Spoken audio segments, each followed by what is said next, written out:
तर आता सगळ्यात पहिले आपण सुरुवातीला श्री नामामृत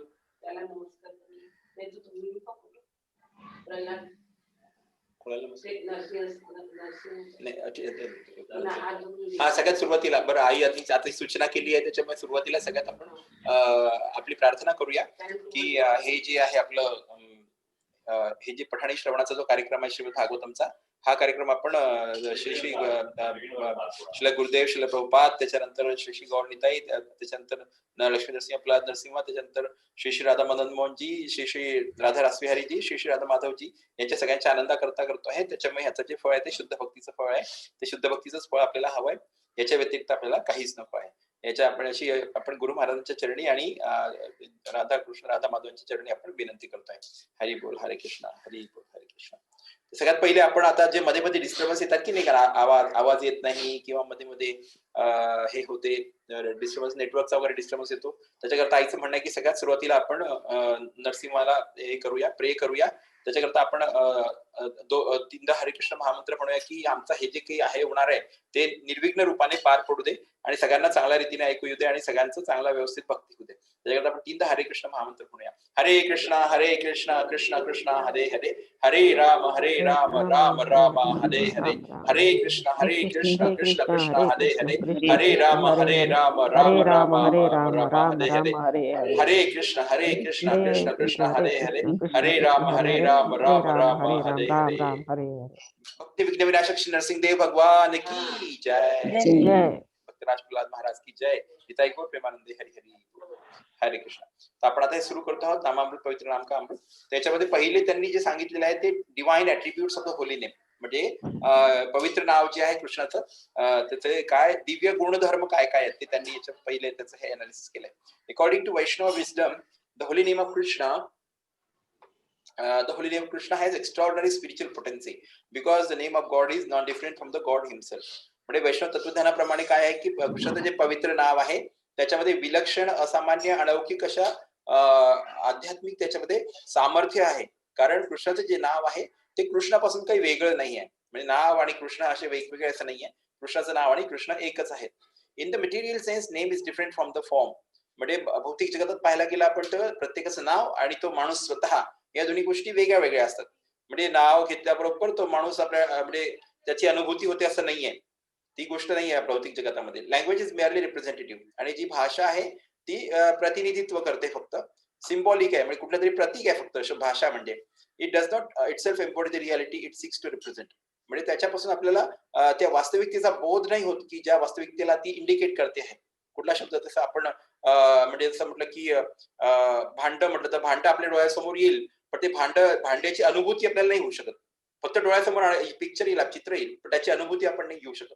हा फरक भौतिक जगातला आणि आध्यात्मिक कृष्णाचं नाव घेतल्याबरोबर कृष्णाची अनुभूती आपण घेऊ शकतो. तर हा भौतिक जगातला आणि त्याच्यातला भौतिक गोष्टींचा आणि आध्यात्मिक ज्या गोष्टी त्याच्यामधला फरक सांगितलाय. म्हणजे it does not itself embody the reality it seeks to represent. म्हणजे ज्या गोष्टीचं प्रतिनिधित्व ती शब्द आहे किंवा जे प्रतीक आहे ते करते आहे त्याच्यापासून त्या गोष्टीचा अनुभूती आपण नाही घेऊ शकत.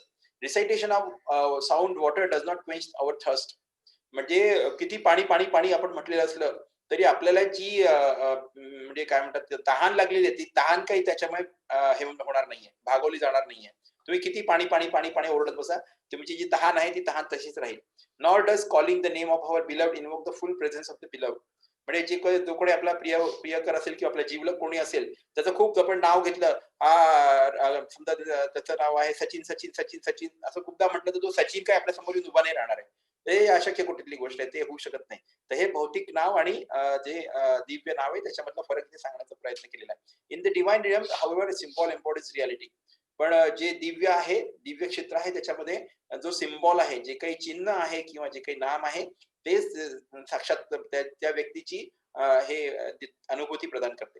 Krishna self manifest within his sound incarnation. म्हणजे कृष्ण स्वतः अवतरित होतो. त्याचं जे ध्वनी रूप आहे किंवा ध्वनी अवतार म्हटले त्याला ध्वनी अवतार. जसं अर्च विग्रह म्हटलंय म्हणजे अर्च अवतार. अर्च विग्रह म्हणजे मंदिरातले जे डीईटी आहे किंवा म्हणजे मंदिरातले जे त्याला आपण मूर्ती नाही म्हणायचं. ती मूर्ती नाही त्याला अर्च विग्रह असं आपण म्हणतो. अर्च विग्रह म्हणजे अर्च अवतार आहे. ज्याची अर्चना आपण करू शकतो असा तो कृष्णाचा अवतार आहे. तर हा ध्वनी अवतार आहे कृष्णाचा. साऊंड इन्कर्नेशन म्हणजे कृष्णाचा ध्वनी अवतार आहे.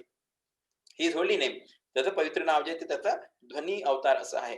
In the only literary work ascribed to Shri Chaitanya the 8 words Shikshashtaka Shri Chaitanya prays, म्हणजे फक्त जे काही चैतन्य महाप्रभूंनी लिहिले आहेत ते 8 श्लोक ज्याला आपण शिक्षाष्टक म्हणतो, जे आपण आधी भागवताच्या पहिल्या याच्यात पाहिलेले आहेत इंट्रोडक्शन मध्ये. त्याच्यामध्ये चैतन्य महाप्रभूंनी काय प्रार्थना केली आहे, my lord in your holy name there is all good fortune for the living entity. म्हणजे हे कृष्णा, तुझ्या पवित्र नावामध्ये सगळं जे काही चांगलं गुड फॉर्च्यून म्हणजे जे माणसाचं चांगलं भाग्य आहे ते त्याच्यामध्ये निहित आहे त्या पवित्र नावामध्ये. And therefore you have many names, आणि त्याच्यामध्ये तुझे खूपशे नाव आहेत जसं की कृष्ण आणि Govind. By which you expand yourself, ज्याच्याद्वारे तू स्वतःचा विस्तार करत असतो. You have invested all your potentials in those names, म्हणजे तू आपली जेवढी शक्ती आहे ती ह्या सगळ्या किंवा तुझं जे सामर्थ्य आहे ते याच्यामध्ये पूर्ण गुंतवलेलं आहे, किंवा त्याच्यामध्ये ते सामर्थ्य आपल्याला आढळते, त्या नामांमध्ये पण ते सामर्थ्य आहे. That the name of God being non different from God manifests all transcendental potencies and attributes is explained in this verse from Padma Puran. म्हणजे कृष्णाचे जे नाव आहे ते कृष्णाच्या स्वतःपासून वेगळं नाही आहे, ते नॉन डिफरंट आहे. म्हणजे कृष्णापासून वेगळं नसल्यामुळे जे पण त्याचे जे दिव्य गुणधर्म आहेत किंवा त्याचे जे दिव्य सामर्थ्य आहे ते सगळे आपल्या नामामध्ये पण पाहायला मिळतात, त्याच्यामध्ये पण ते प्रकट होतात सगळे. आणि जे की पद्मपुराणच्या खालच्या श्लोकामध्ये सांगितलेलं आहे, त्या श्लोकाचा त्यांनी अर्थ सांगितलेला आहे. हा साधा श्लोक आहे. आपण याच्यामध्ये सकाळी जेव्हा जप करतो ना त्याच्यामध्ये हात घेतलेला आहे आपण वाचतो रोज सकाळी. तर अंजली माताजी आणि स्वप्ना माताजींना ऐकल्यानंतर त्यांच्या लक्षात येईल, the holy name of Krishna is transcendentally blissful, म्हणजे कृष्णाचे पवित्र नाव आहे ते दिव्य आणि आनंददायी आहे. इट बेस्टोज ऑफ स्पिरिच्युअल बेनिडिक्शन्स, म्हणजे तो आपल्याला सगळे जे आध्यात्मिक वरदान आहे ते सगळे आध्यात्मिक वरदान आपल्याला बहाल करू शकतो किंवा करतो. For it is Krishna himself, कारण तो स्वतः कृष्णच आहे. The reservoir of all pleasure, म्हणजे जो सकल आनंद आहे त्या सकल आनंदाचा तो भंडार आहे किंवा त्याचा तो सागर आहे. कृष्णाज नेम इज कम्प्लीट, म्हणजे कृष्णाचं नाव जे आहे ते संपूर्ण आहे. And it is the form of all transcendental mellows, आणि जेवढं काही दिव्य रस आहे त्याचंच ते स्वरूप पण आहे. कृष्णाचं नाव जे आहे ते दिव्य स्वरूप, दिव्य रसांचं ते स्वरूप पण आहे. It is not a material name under any condition, म्हणजे ते कुठल्याच परिस्थितीमध्ये भौतिक नाव नाही येते. And it is no less powerful than Krishna himself, आणि ते कृष्णा स्वतः जे आहे त्याच्या शक्तीपेक्षा हे जे त्याचं नाव आहे ते त्याच्यापेक्षा कमी पॉवरफुल असं नाहीये. जेवढी कृष्णाची शक्ती आहे तेवढीच या पवित्र नावाची पण शक्ती आहे. Since Krishna's name is not contaminated by the material qualities, म्हणजे जसं की कृष्णाचं जे नाव आहे पवित्र नाव आहे ते भौतिक गुणांच्या द्वारे प्रदूषित किंवा कलुषित झालेलं नाही आहे.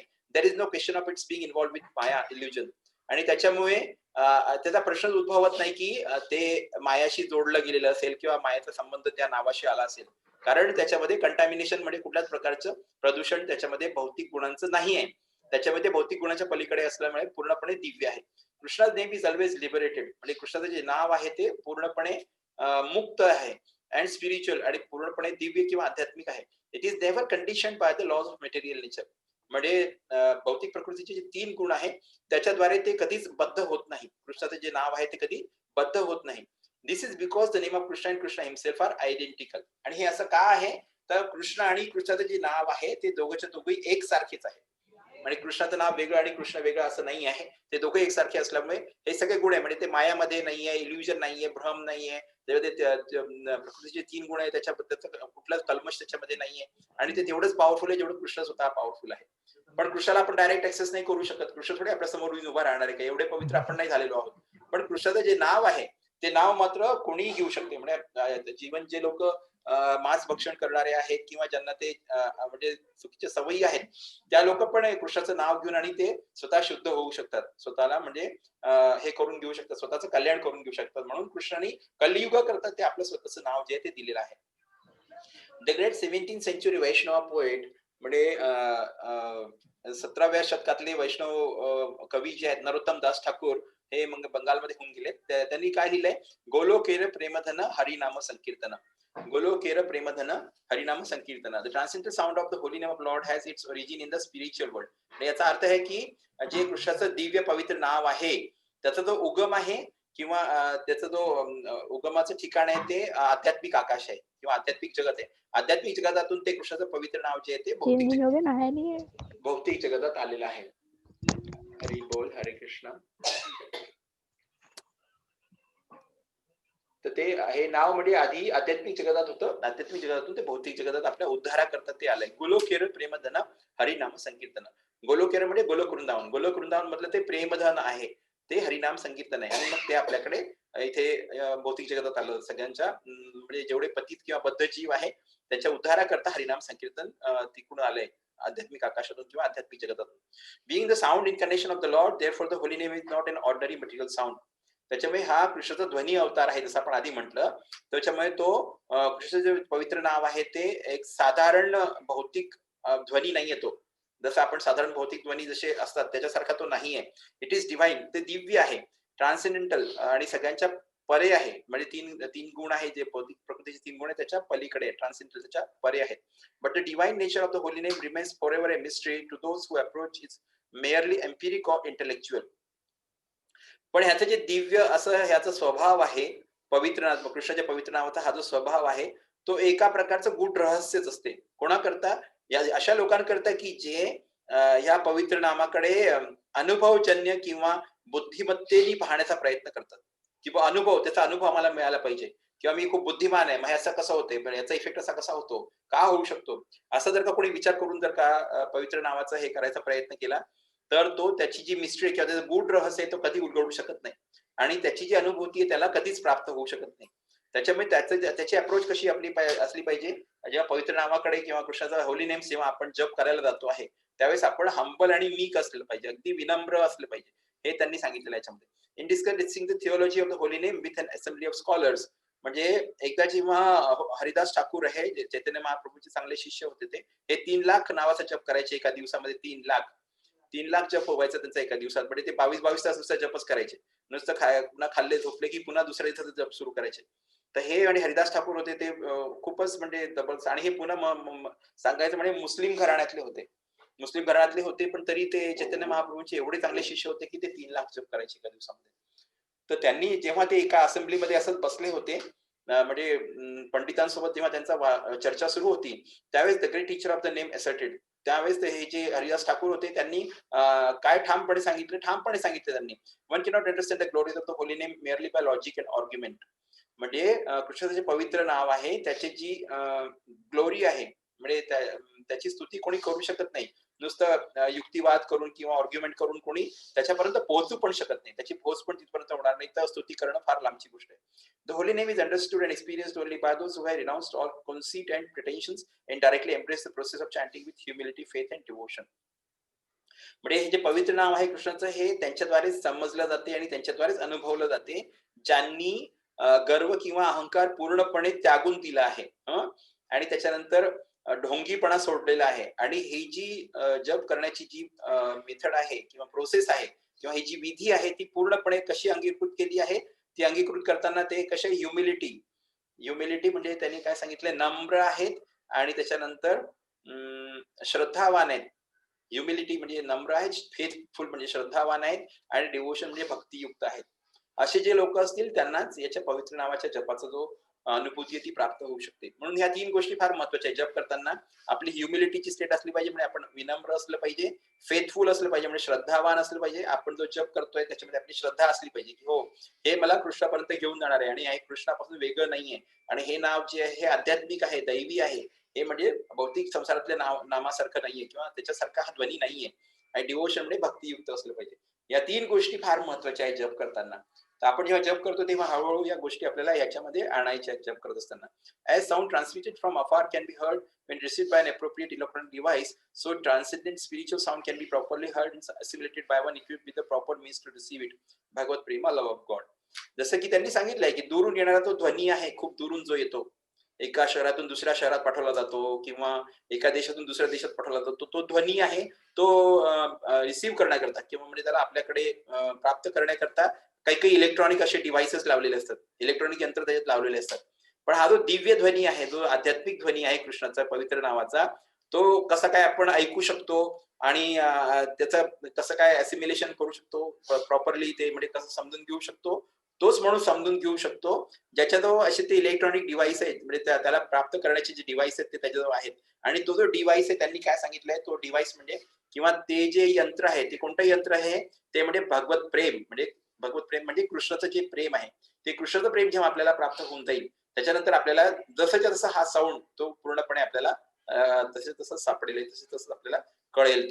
तो त्याची हे ज्या म्हणजे याच्या ग्लोरीज आहे, त्याचे गुणधर्म आहे ते आपल्याला तशीच तशीच कळू शकतात जेव्हा आपल्याला भगवत प्रेम किंवा लव्ह ऑफ गॉड हे प्राप्त होऊन जाते त्याच्यानंतर ते आपल्याला कळायला लागते.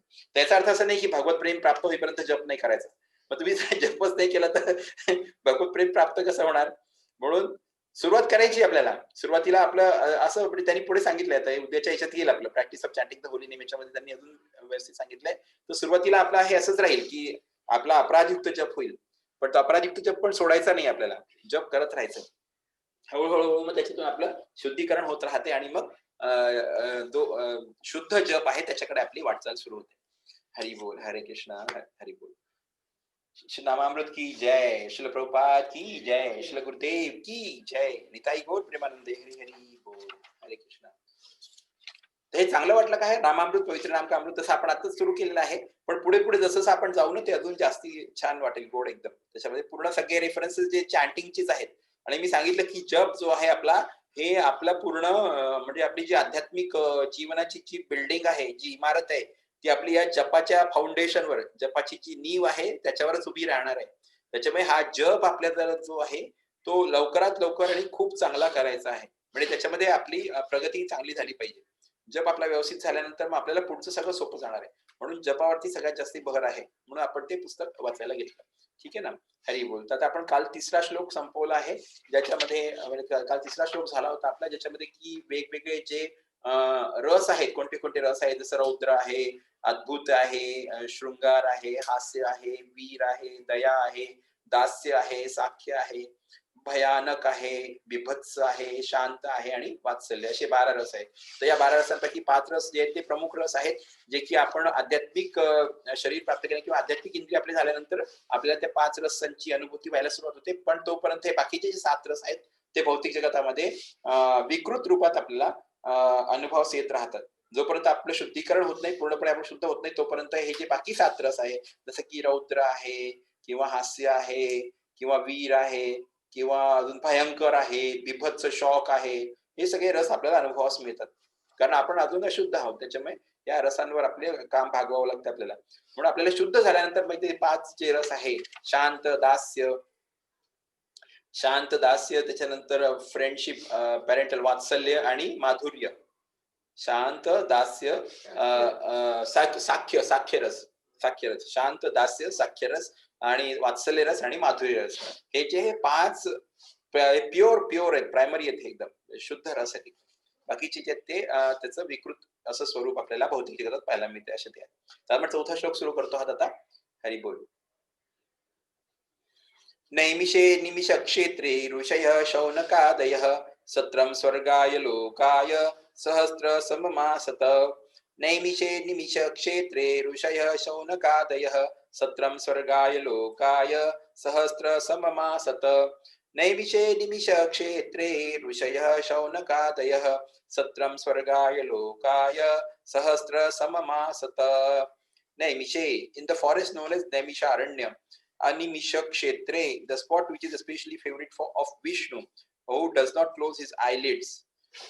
Rushayaha, sages, Shaunaka Adayaha, headed by sage Shaunaka, Shatrum, sacrifice, Satram, sacrifice, Swaragaya, the Lord who is glorified in heaven, Lokaya, and for the devotees who are always in touch with the Lord, Sahasra, 1000, Samam, years, Asata, perform. Translation by His Divine Grace, Avachanam, the Bhaktivan Sam Srila Prabhupada की जय. अनुवाद श्रील प्रभुपाद जी के द्वारा. याच्यामध्ये एक खूप चांगला शब्द आलाय, अनिमिष क्षेत्रे. अनिमिष क्षेत्रे म्हणजे हे ठिकाण आहे जे की विष्णू म्हणजे कृष्णाचं फेवरेट ठिकाण आहे. अनिमिष क्षेत्र, त्याला नैमिषारण्याचं नाव आहे. त्याला अनिमिष क्षेत्र असं म्हटलंय. कारण त्यात अनिमिष असं का नाव दिलंय? कारण विष्णू आहे ते Vishnu who does not close his eyelids, म्हणजे जे आपली डोळे जे आहेत त्यांची आयलिड्स जे ते कधीच बंद करत नाही. म्हणून त्यांना अनिमिष असं त्याचं नाव ठेवलेलं आहे, अनिमिष क्षेत्र. विष्णू आहे त्यांची ही विशेषता आहे की त्यांची आयलिड्स जे आहेत म्हणजे आपल्या भुवया ते कधी डोळ्यांच्या आयलिड्स ते कधी बंद करत नाही विष्णूंचं हे, म्हणून त्याला अनिमिष क्षेत्र असं म्हटलेलं आहे. पापण्या की भुवया नाही, पापण्या, सॉरी. तर मराठी शब्द तो पापण्या आहे. तर पापण्या ते बंद करत नाही कधी. आयलिड्स कधी बंद करत नाही, म्हणून ते विष्णूंचं ते अनिमिष क्षेत्र असं त्याचं नाव आहे. आणि नैमिषारण्य, नैमिषारण्यामध्ये सगळे आता बसलेत. ट्रान्सलेशन बाय डिवाइन ग्रेस वचनामृतांश कृपा श्री गुरुदेव की जय. Once in a holy place in the forest of Naimisharanya, great sages headed by sage Shaunaka assembled to perform a great 1,000-year sacrifice for the satisfaction of Lord and his devotees.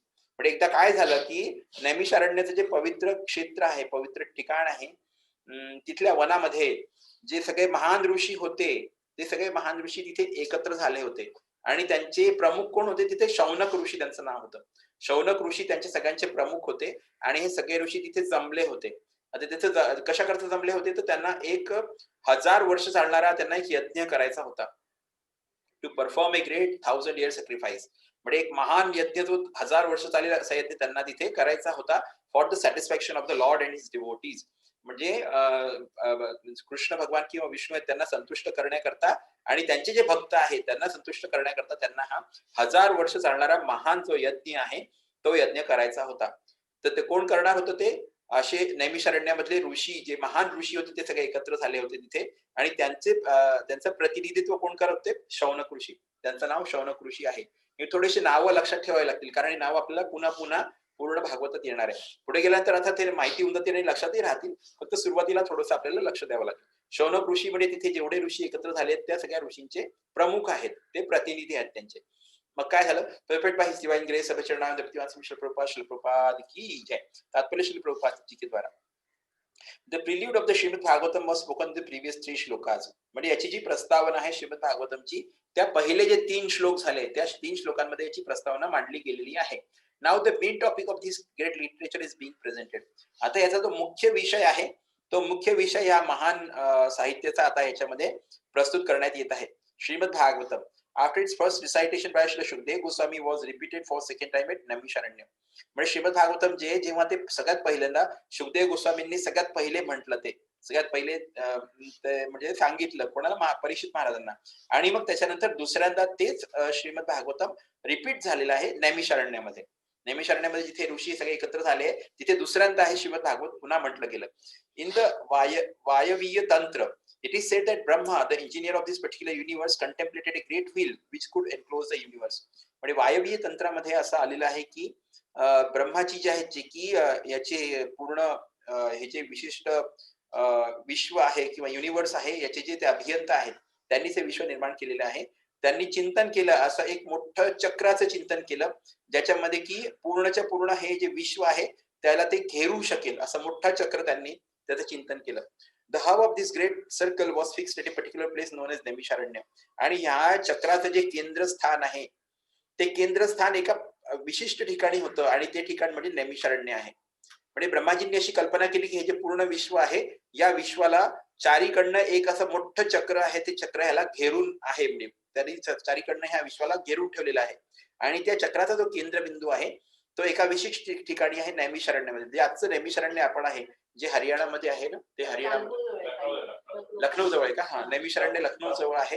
तर ते नैमिषारण्यामध्ये त्याचं केंद्रस्थान आहे असं त्यांनी सांगितलेलं आहे. आणि हे सगळ्या आपल्या याच्यात म्हणजे शास्त्रांमध्ये हे आपल्याला पाहायला मिळते. म्हणून नैमिषारण्याचं जो महत्व आहे ते खूप जास्ती महत्व आहे. Similarly there is another reference to the forest of Naimisharanya in Varaha Purana. म्हणजे वराह पुराणामध्ये पण नैमिषारण्य करता अजून एक दुसरा उल्लेख मिळतो. Where it is stated that by performance of sacrifice at this place the strength of demonic people is curtailed. म्हणजे तिथे असं सांगितलं गेलं आहे की जर का या ठिकाणी नैमिषारण्यामध्ये जर का यज्ञ केला तर जी काही राक्षसी वृत्ती आहेत किंवा जे राक्षसी लोक आहेत त्यांची जी शक्ती आहे ती कमी कमी होत जाते. म्हणून तिथे जो यज्ञ केला जातो त्याला खूप जास्ती महत्व आहे असं त्यांनी सांगितलं त्या नैमिषारण्याला. Thus brahmanas prefer Naimisharanya for such sacrificial performances.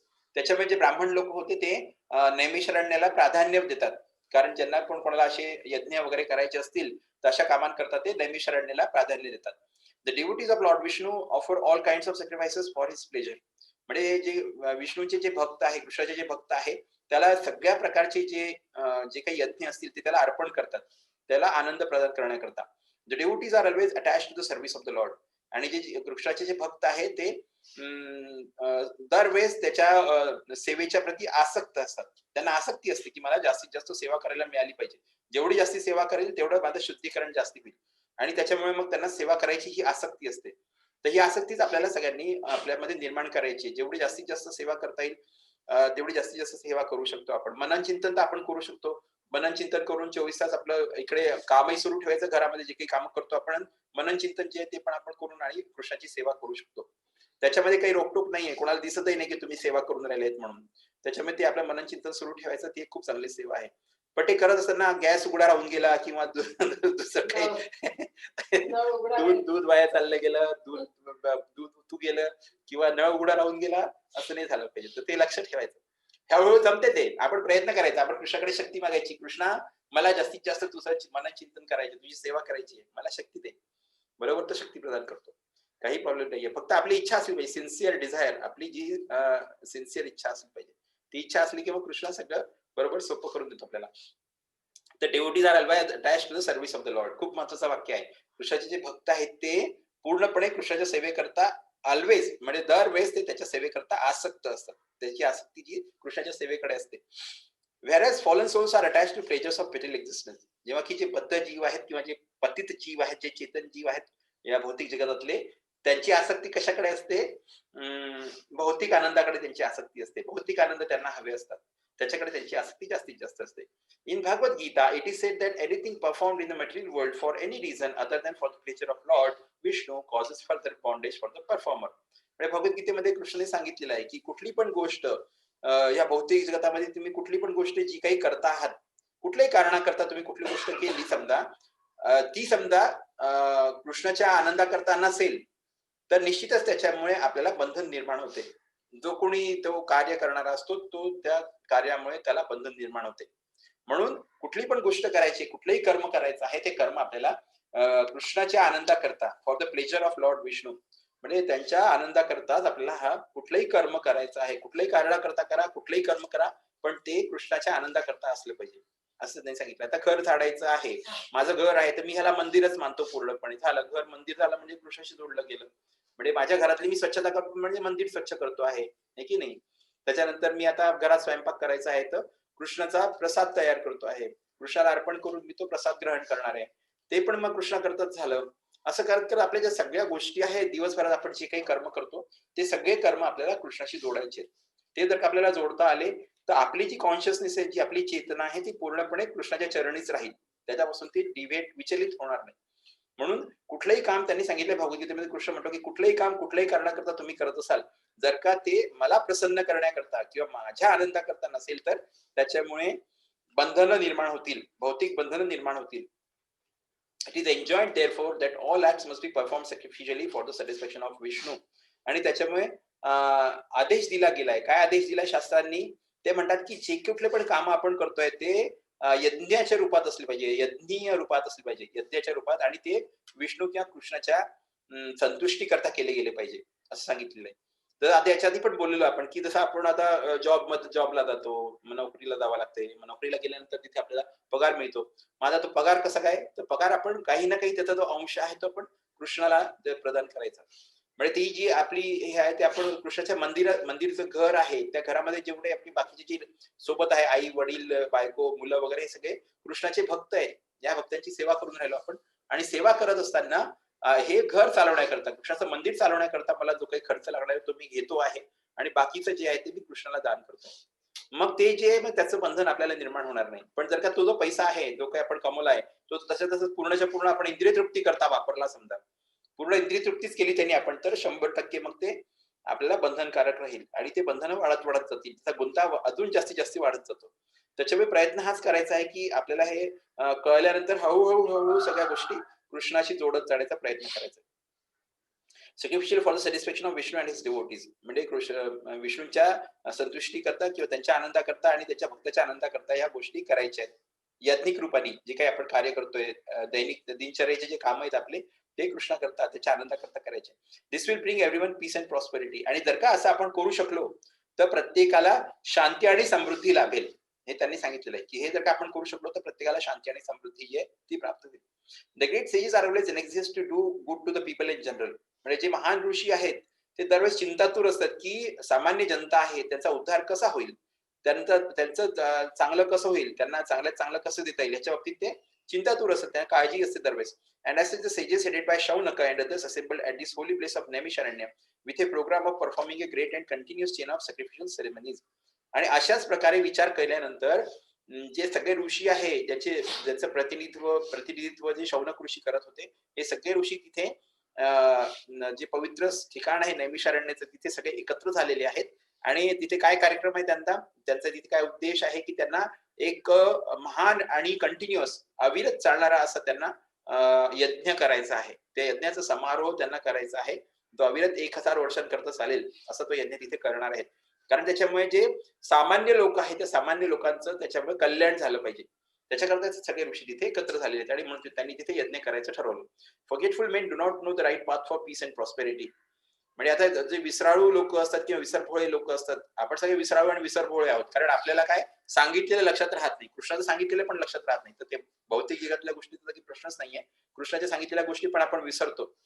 तर हे आपल्या सगळे विसराळू जे लोक असतात, यांना जो खरा मार्ग आहे, राईट पाथ जो आहे, खरा मार्ग म्हणजे शांततेचा आणि समृद्धीचा खरा मार्ग यांना माहिती नसतो. हाऊएव्हर द सेजेस नो इट वेल. पण जे ऋषी मुनी असतात त्यांना तो व्यवस्थितरित्या माहिती असतो. And therefore, for the good of all men, they are always anxious to perform acts which may bring about peace in the world. आणि त्याच्यामुळे सगळ्या सामान्य जनतेच्या, सामान्य लोकांच्या कल्याणाकरता त्या लोकांना चिंता असते आणि ते आतुर असतात, की असे कार्य केले गेले पाहिजे की ज्याच्यामुळे म्हणजे ह्या विश्वामध्ये किंवा या जगतामध्ये शांतता नांदू शकेल. असे कार्य त्या करण्यामध्ये ते उत्साही असतात आणि त्याच्याकरता त्यांचे प्रयत्न सुरू असतात. They are sincere friends of to all the living entities. म्हणजे ते प्रामाणिक मित्र असतात सगळ्यांचे. जेवढे हे चेतन जीव आहे किंवा जे बद्ध जीव आहे, त्यांचे सगळ्यांचे ते प्रामाणिक असे मित्र आहेत ते. And at the risk of great personal inconvenience, they are always engaged in the service of the Lord for the good of all people. आणि स्वतःची किती पण गैरसोय, व्यक्तिगत गैरसोय कितीही झाली, महान असं म्हटलंय, great risk of great personal inconvenience, म्हणजे स्वतःची व्यक्तिगत किती गैरसोय झाली तरी ते अशा कामांमध्ये म्हणजे कृष्णाच्या सेवेमध्येच ते स्वतः दरवेळेस रत झालेले असतात, ज्याच्यामुळे सगळ्या लोकांचं कल्याण होईल अशी कृष्णाची सेवा करण्यामध्ये ते रत झालेले असतात. म्हणजे जसं की ते यज्ञ करण्याकरता प्रयत्न करून राहिले, अशा प्रकारे ते कृष्णाला प्रसन्न करून घेण्याचा प्रयत्न करतात आपल्या सेवेच्या द्वारे. आणि कितीही त्याच्याकरता त्यांना व्यक्तिगत गैरसोय सोसावी लागली तरी त्याचा त्यांना काही फरक पडत नाही. ते सगळं सहन करायला तयार असतात. Lord Vishnu is just like a great tree. म्हणजे विष्णू भगवान आहे किंवा कृष्ण जे आहेत ते मोठ्या वृक्षासारखे आहेत. मोठा वृक्ष असतो ना त्याच्यासारखे वृक्षासारखे आहेत ते. And all others including the demigods, men, siddhas, charanas, vidyadharas and other living entities are like the branches, twigs and leaves of the tree. आणि बाकीचे जे सगळे आहेत जसं की देवी देवता आहेत, माणसं आहेत, सिद्ध आहे, चरण आहे, विद्याधर आहे, यांचे सगळे हे ना स्वर्ग लोकाच्या वरती यांचे लोक आहेत. सिद्ध लोक, चरण लोक, विद्याधर लोक, तिथले राहणारे हे सगळे सिद्ध पुरुष असतात सगळे. तर हे जे लोक आहेत किंवा देवी देवता आहेत किंवा माणसं आहेत किंवा अजून दुसरे चेतन जीव आहेत, हे सगळे कशासारखे आहेत, ते वेगवेगळ्या ज्या शाखा असतात, त्या वृक्षाच्या शाखा आहेत किंवा डहाळी आहेत किंवा त्याचे पत्ते आहेत, असे त्या शाखेचे हे सगळे आहेत. म्हणजे भगवान विष्णू किंवा कृष्ण स्वतः एक मोठा वृक्ष आहेत ते, आणि बाकीचे जे सगळे माणसं आहेत किंवा देवी देवता वगैरे हे त्याचे शाखा आहेत किंवा डाळी किंवा त्याचे पत्ते वगैरे असे आहेत ते. By pouring water on the root of the tree all the parts of the tree are automatically nourished. म्हणजे त्या वृक्षाच्या जे मूळ आहे त्या मुळावर जर का आपण पाणी त्याला वॉटरिंग केलं, त्याला म्हणजे त्याला पाणी दिलं समजा, तर त्या म्हणजे त्या वृक्षाचे जे बाकीचे सगळे भाग आहेत, जसे की त्याच्या शाखा आहेत किंवा त्याच्या डाळी आहेत किंवा त्याचे पत्ते आहेत, या सगळ्या ज्या भागांचं नरिशमेंट म्हणजे त्याचं पोषण आपोआपच होऊन जाईल. फक्त आम्हाला काय करायचंय की त्याची जी जड आहे किंवा त्याचं जे मूळ आहे त्या मुळाला पाणी द्यायचंय फक्त. मग त्या मुळाला पाणी दिल्याने पूर्ण वृक्षाचं म्हणजे वृक्षाचे पानं वगैरे सगळ्यांचं त्याच्यामध्ये पोषण होऊन जाते. पण जर का मी असं काय केलं, मी म्हटलं नाही मी त्या पत्त्यांना वेगळं पाणी देतो, त्याच्यानंतर त्या शाखा आहेत त्या शाखांना वेगळं पाणी देतो आणि त्या डहाळींना वेगळं पाणी देतो, तर असं केल्याने होईल का? कधी शक्य नाही. त्याला आपल्याला त्या मुळालाच पाणी द्यावं लागेल. तर तेच पुढे सांगून राहिले, by pouring water on the root of the tree all the parts of the tree are automatically, मतलब आपोआपच ना, ऑटोमॅटिकली आपोआपच ते सगळे पोषित होतात. Only those branches and leaves which are detached can not be so satisfied. फक्त अशी जे शाखा आहेत आणि असे जे पत्ते आहेत की जे झाडापासून वेगळे झालेले आहेत, त्यांचं मात्र याच्यामध्ये पोषण नाही होऊ शकत. जे वेगळे झाले त्या वृक्षापासून ते वेगळे झालेले आहेत म्हणून त्याचं पोषण काही होऊ शकत नाही. Detached branches and leaves dry up gradually despite all watering attempts. आणि अशी जे त्या वृक्षापासून वेगळे झालेले जे शाखा असतात आणि असे जे पत्ते असतात ते हळूहळू सगळे वाळून जातात. म्हणजे तुम्ही त्याला किती पाणी द्यायचा प्रयत्न करा त्या शाखांना आणि त्या पत्त्यांना, तरी शेवटी ते वाळून जातात आणि त्याच्यानंतर ते काडी काडी राहून जातात त्याची. त्याचा आपण जाळण्याकरता उपयोग करतो. त्याच्यामुळे ते वृक्षापासून वेगळे झाले, त्याच्यामुळे ते ड्राय अप म्हणजे वाळून जातात शेवटी. Similarly, human society, when it is detached from the personality of Godhead, like detached branches and leaves, it is not capable of being watered. त्याचप्रमाणे त्यांनी आता सिमिलरली त्याचप्रमाणे त्यांनी काय म्हटलंय की शिवानी हिंदू मा ह्युमन सोसायटी म्हणजे माणसाचं जे हे आहे. तो तारक मेहता लगा के रहते हैं कि नहीं है तब भी आई जाती है और क्या करो चलना है कि किताब लेने हरी बोल. हा ह्युमन सोसायटी म्हणजे हा मानव समाज आहे. हा मानव समाज जर का कृष्णापासून जर का डिटॅच झाला, म्हणजे त्याच्यापासून विलग झाला, जर का त्याच्यापासून विलग जर का झालेला असला तो, तर तुम्ही त्याच्या कितीही like detach branches and leaves, जसं की ते त्याच्या शाखा आणि त्याच्या पत्ते झाडापासून वेगळे झाले होते, तसा जसा हा मानव समाज जर का त्या कृष्णापासून वेगळा झालेला असेल, it is not capable of being watered. मग त्याला आपण पाणी देऊन त्याचं पोषण नाही करू शकत. And one attempting to do so is simply wasting his energy and resources. आणि त्याच्यामध्ये जर का कोणी असं करण्याचा प्रयत्न करत असेल ते पाणी देण्याचा, तर तो स्वतःची शक्ती आणि स्वतःचे रिसोर्सेस किंवा स्वतःचे जे काही आहे ते सगळं वाया घालवतो आहे. त्याच्यामुळे आपण सगळ्यांनी म्हणजे समाज जो आहे आणि समाज पूर्ण समाज आणि इंडिव्हिज्युअल म्हणजे आपण स्वतः स्वतंत्रपणे आणि समाजाने पण कृष्णाशी स्वतःला जोडून ठेवणं आवश्यक आहे. तेव्हाच आपलं व्यवस्थित पोषण होईल आणि चांगलं जीवन आपण जगू शकतो आणि या विश्वामध्ये शांतता आणि समृद्धी येऊ शकते. पण तेच जर का आपण कृष्णापासून विलग झालो, कृष्णापासून वेगळे झालो, तर आपलं कितीही पाणी देण्याचा प्रयत्न केला तरी पोषण आपलं नाही होऊ शकत. मग आपण विलग झालेले म्हणजे मग आपले शेवटी ते काडी होणार आणि शेवटी जळणार, असं त्यांनी सांगितलेलं आहे. त्याच्यामुळे कितीही तुम्ही प्रयत्न केला त्याला पाणी देण्याचा, तरी ते वेस्ट ऑफ एनर्जी आहे. म्हणजे आपल्या शक्तीचा अपव्यय आहे आणि आपले जे संसाधन आहे त्या संसाधनाचा पण अपव्यय आहे. त्याच्यामुळे आपल्याला स्वतःला कृष्णाशी सोबत जोडून ठेवणं, पूर्णपणे जोडून ठेवणं हे फार आवश्यक आहे. पूर्ण आयुष्य आपलं त्याच्याशी जोडलं गेलेलं असलं पाहिजे. त्याच्या कॉन्शियसनेस मध्ये म्हणजे त्याच्या भक्तीमध्ये आपलं पूर्ण आयुष्य असणं आवश्यक आहे. The modern materialistic society is detach from its relation to the Supreme Lord. आजची जी आधुनिक भौतिकतावादी जी समाज आहे किंवा सभ्यता आहे, ही पूर्णपणे कृष्णापासून विलग झालेली आहे. त्यांना त्या संबंधाचा पूर्ण विसर पडलेला आहे. त्यांना कृष्णाची गरज नाहीये. ते म्हणतात आम्हाला काय गरज आहे, आम्ही त्याच्या बिना पण सुखी आहोत, असं ते म्हणतात. म्हणजे ते विलग झालेले आहेत. त्याच्या बाबतीत काही त्याची चेतना तशी नाहीये, ती भक्ती त्यांच्या मनामध्ये नाहीये. And all its plans which are being made by atheistic leaders are sure to be baffled at every step. आणि त्याच्यामुळे काय की जे काही पण प्लॅन बनवले जातात, म्हणजे जी काही पण प्लॅनिंग केली जाते किंवा असं करू त्याच्यामुळे गरिबी कमी होईल किंवा विषमता कमी होईल, मग लोक समृद्ध होतील, असे कुठलेही प्लॅन जेवढे हे लीडर लोक बनवून राहिले, नास्तिक जे लीडर आहेत, हे लीडर किती प्लॅन बनवू द्या, ते सगळे पूर्णपणे निष्फळ ठरणार आहेत. प्रत्येक पावलोपावली ते निष्फळच ठरणार आहे. कारण आपण कृष्णाशी संबंध तोडलेला आहे, त्याच्यामुळे हे कधी सक्सेसफुल नाही होऊ शकत. Yet they do not wake up to this. आणि तरी हे जे नास्तिक जे राजनेते आहेत किंवा नेते आहेत, ते तरी त्यांना जाग येत नाही आहे की असं का होऊन राहिलंय. ते फक्त माझे 5 वर्ष झाले की पुढचे 5 वर्षाचं पाहून घेईल, माझे 5 वर्ष झाले की पुढच्याला काय करायचं ते करेल. पूर्ण खड्ड्यात गेला देश किंवा गेले देशवासी, मला काही त्याचं घेणं देणं नाही. माझे जे दिवस आहेत ते मला फक्त काढायचे आहेत बस. अशा प्रकारे हे जो चाललेला हे सगळ्यांना माहिती आहे, पण हे काही मी वेगळं सांगत नाहीये. पण भागवतामध्ये त्याचा उल्लेख आला म्हणून आपल्याला ते सांगायचं आहे. म्हणजे त्यांना तरी ती वास्तविकता कळून नाही राहिली की आपल्याला कृष्णाशी स्वतःला जोडून घेणं, आपल्या समाजाला आणि इंडिव्हिज्युअल म्हणून प्रत्येकाला आपल्याला जोडून घेणं आवश्यक आहे. आणि म्हणूनच त्यांनी सांगितलंय की हे जे भक्ती आहे, या भक्तीचं ज्ञान जसं ज्युनियर केजी, सीनियर केजी लहान मुलं जे शिकतात की नाही, तिथूनच याचं ज्ञान आपल्याला देणं आवश्यक आहे. पण काय आहे की आपण स्वतःला ते धर्मनिरपेक्ष काय प्रकार आलेले आहेत ते वेगवेगळे, ते आपण स्वतःला मानतो. त्याच्यामुळे ते धर्माच्या, अरे धर्म नाहीये हा, आपला सनातन धर्म आहे, हा आत्म्याचा धर्म आहे. याच्यामध्ये काही त्याचा संबंधच नाहीये. ह्या आत्म्याची आपली म्हणजे त्याला स्वाभाविक अवस्था आहे ही. कृष्ण भक्ती ही आपल्या आत्म्याची स्वाभाविक अवस्था आहे आणि त्या स्वाभाविक अवस्थेमध्ये आपण नाही आहोत, म्हणूनच आपल्याला हे सगळे त्रास होऊन राहिलेले आहेत. त्या स्वाभाविक अवस्थेत जर का आपण जाऊ शकलो पुन्हा, तर आपले सगळे प्रॉब्लेम जे आहेत ते सगळे प्रॉब्लेम संपू शकतात. पण ते लोकांना पटत नाही, सगळे नास्तिक आहेत. त्याच्यामुळे याच्यावरती काही होऊ शकत नाही. असं म्हणजे प्रयत्न सुरू आहे. इस्कॉन सारख्या संस्था प्रयत्न करूनच राहिल्या, ते चालूच आहे, पण ते कमी पडते. In this age the congregational chanting of the holy names of the lord is prescribed method for waking up. आणि ह्या काळामध्ये किंवा ह्या कलियुगामध्ये सामूहिक कृष्णाचं जे नाम जप आहे किंवा संकीर्तन आहे, ते संकीर्तन एक विधी सांगितलेली आहे ज्या लोकांना जे झोपलेले त्यांना जाग करण्याकरता.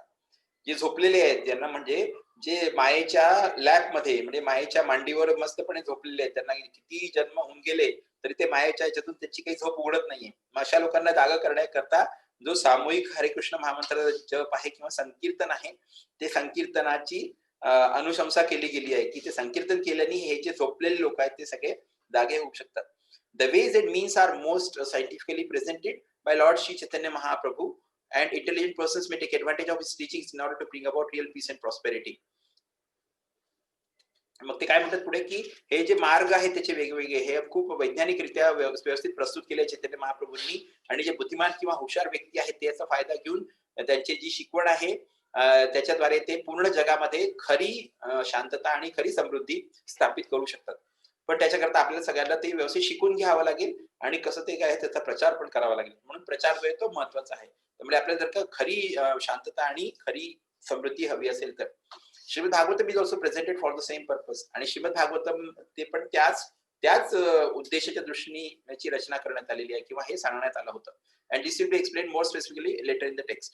आणि मग पुढच्या भागांमध्ये हे पुरा स्पेसिफिकली अजून व्यवस्थितरित्या सांगितलं जाईल असं सांगितलं त्यांनी. हा आपला 4था श्लोक संपला. इथे म्हणून आता नैमिषारण्यापासून सुरुवात झालेली आहे की सगळे ऋषी तिथे एकत्र जमलेले आहेत आणि तिथे त्यांचा तो यज्ञ करण्याचा मानस आहे.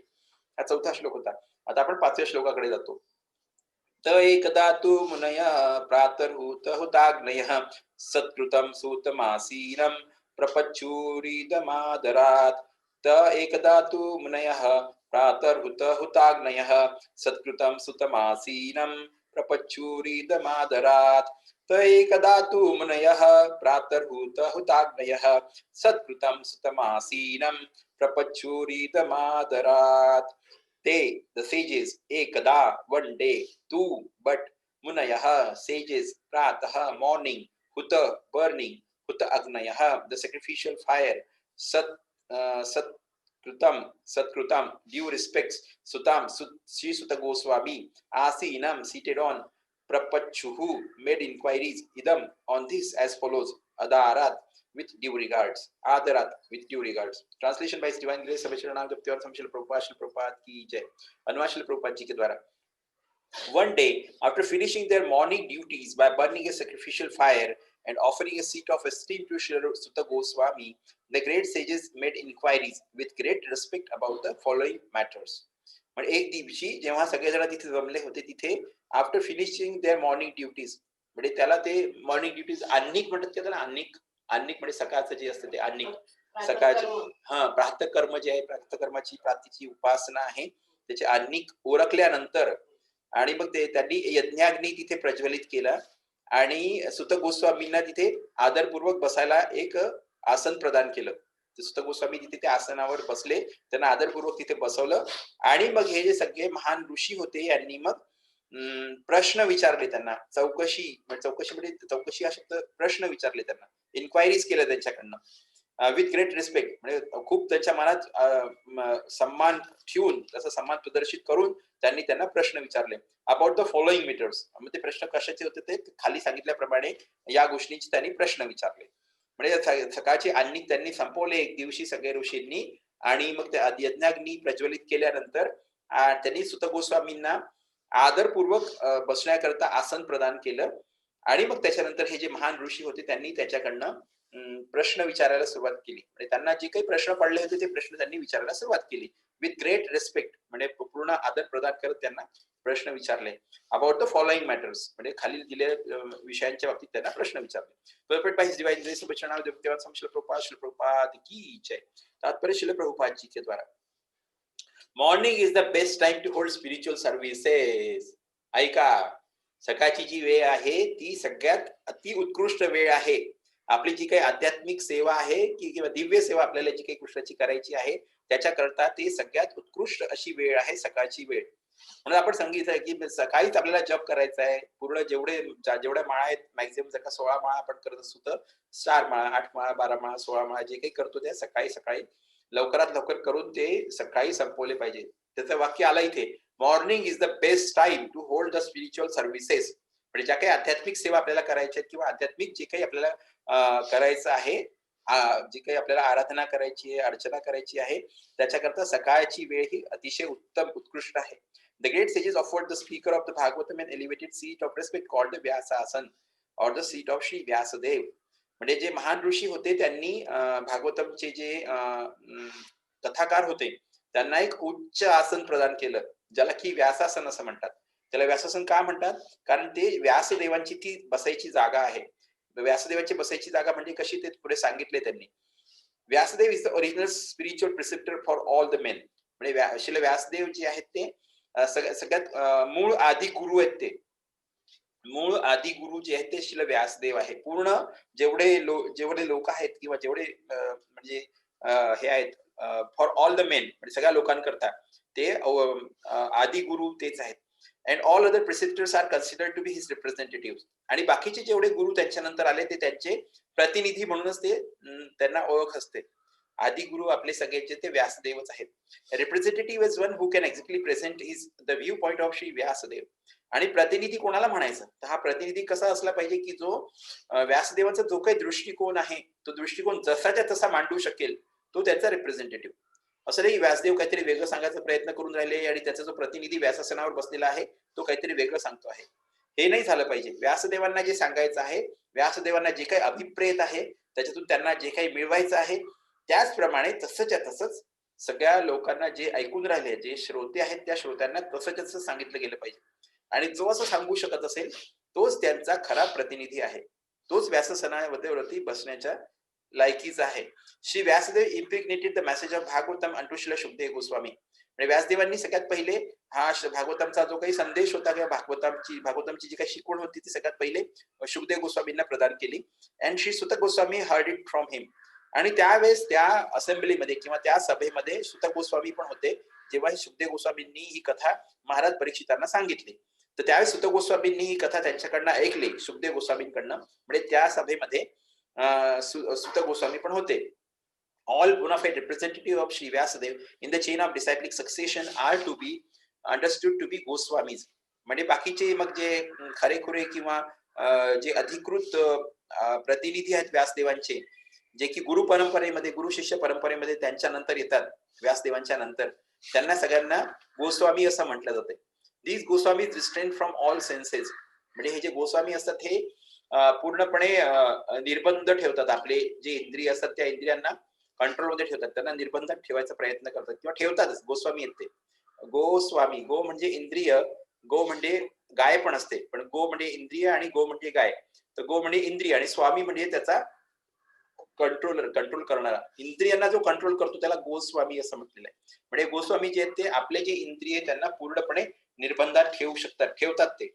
And they stick to the path made by the previous acharyas. आणि ते जे आहे ते आपले जे आधीचे आचार्य लोक होऊन गेले आहेत गुरु शिष्य परंपरेमध्ये, त्यांनी जो काही मार्ग सांगितलेले आहे त्या मार्गावर ते बरोबर त्या मार्गावरूनच जातात. स्वतःचं काही परिवर्तन करायचा प्रयत्न नाही करत. ऍज इट इज जसं सांगितलेलं आहे आधीच्या आचार्य लोकांनी तसं ते फॉलो पूर्णपणे करतात. The Goswamis do not deliver lectures on Bhagavatam capriciously. म्हणजे गोस्वामी लोक असतात हे असे भागवतमचे जे काही लेक्चर आहेत किंवा त्याचे प्रवचन जे आहेत ते आपल्या लहरीप्रमाणे काही सांगत नाही. Rather they execute their services most carefully. पण तसं न करता ते काय करतात, त्यांची जी सेवा असते ती सेवा ते खूप काळजीपूर्वक पूर्ण करण्याचा प्रयत्न करतात. Following their predecessors who delivered the spiritual message unbroken to them. जसं की त्यांचे आधीचे जे गुरु शिष्य परंपरेमधले त्यांचे आधीचे गुरु होते त्या गुरूंप्रमाणेच हे पण भागवत ते लहरीप्रमाणे न करता, आपल्या स्वेच्छेप्रमाणे न करता, स्वेच्छाचार न करता ते खूपच काळजीपूर्वक जसं आधीचे आचार्य लोकांनी सांगितलेलं आहे तोच आध्यात्मिक संदेश तो न तोडता किंवा न मरोडता तो आध्यात्मिक संदेश तसाच्या तसाच त्या लोकांपर्यंत पोहोचवण्याचा ते प्रयत्न करतात. आणि म्हणून त्यांना गोस्वामी असं म्हटलं जाते. Those who listen to the Bhagavatam may put questions to the speaker in order to elicit the clear meaning. आणि हे जे लोक आहेत की जे भागवतम ऐकून राहिले आहेत, हे भागवतमला ऐकणारे लोक त्यांना प्रश्न विचारू शकतात. जो म्हणजे सांगणारा आहे, स्पीकर जो आहे त्याला प्रश्न विचारू शकतात. कशा करता? तर त्यांना जो काही अर्थ आहे तो समजा कळला नसेल तर तो अर्थ स्पष्ट करून घेण्याकरता किंवा तो स्पष्ट अर्थ काढून घेण्याकरता त्याच्याकडनं ते त्याला प्रश्न विचारू शकतात. But this should not be done in a challenging spirit. पण हे जे आहे ते आपल्याला आदरपूर्वक केलं पाहिजे. ते चॅलेंजिंग स्पिरिट मध्ये नसलं पाहिजे. म्हणजे त्याला काय म्हणतात, की आव्हानात्मक नसलं पाहिजे. मी आव्हान करतो, की हे असं कसं आहे? हे तुम्ही सांगितलं हे बरोबर नाहीये.